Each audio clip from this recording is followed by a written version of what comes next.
आज की ये कहानी आपकी सोच बदल देगी। एक राजा ने अपने सैनिकों को सड़क के बीच में एक बड़ी चट्टान रखने के लिए कहा।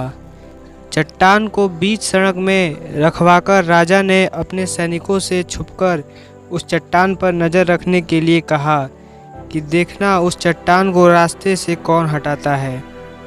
लोग उस जगह पर आते रहें और जाते रहें, लेकिन किसी ने भी उस चट्टान को रास्ते से हटाने की कोशिश नहीं की।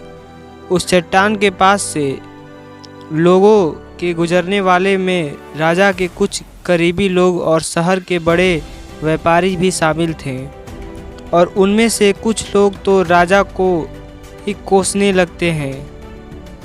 क्या राजा इस चट्टान को भी रास्ते से नहीं हटवा सकता?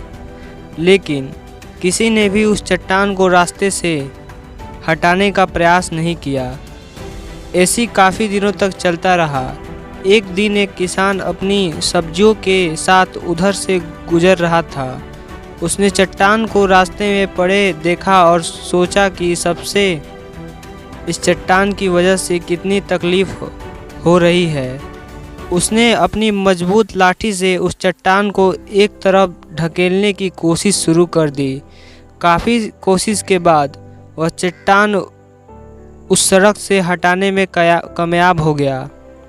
चट्टान रास्ते से हटाने के बाद किसान अपनी सब्जियों को उठाकर जाने ही वाला था कि अचानक उसकी नज़र एक पोटली पर गई, जो ठीक उसी जगह पड़ी थी जहां से उसने वह चट्टान हटाए थे।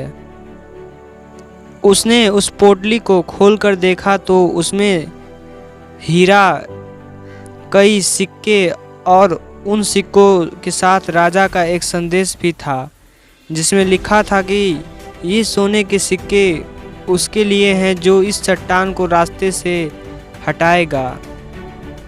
दोस्तों, बिल्कुल ठीक इसी तरह हमें भी लाइफ में कई परेशानियां आती हैं। कुछ लोग उन परेशानियों से बचकर निकल जाते हैं और कुछ रास्ता बदल देते हैं, और चंद लोग ठान लेते हैं उन परेशानियों का हल निकालने के लिए। तो लाइफ में परेशानियों से भागिए मत, उसका हल निकालिए। तो वीडियो कैसा लगा आपको कमेंट से बताएं। अगर ये वीडियो आप लोगों को अच्छा लगे तो प्लीज़ मेरे चैनल को सब्सक्राइब करें। तो चलिए वीडियो को एंड करते हैं।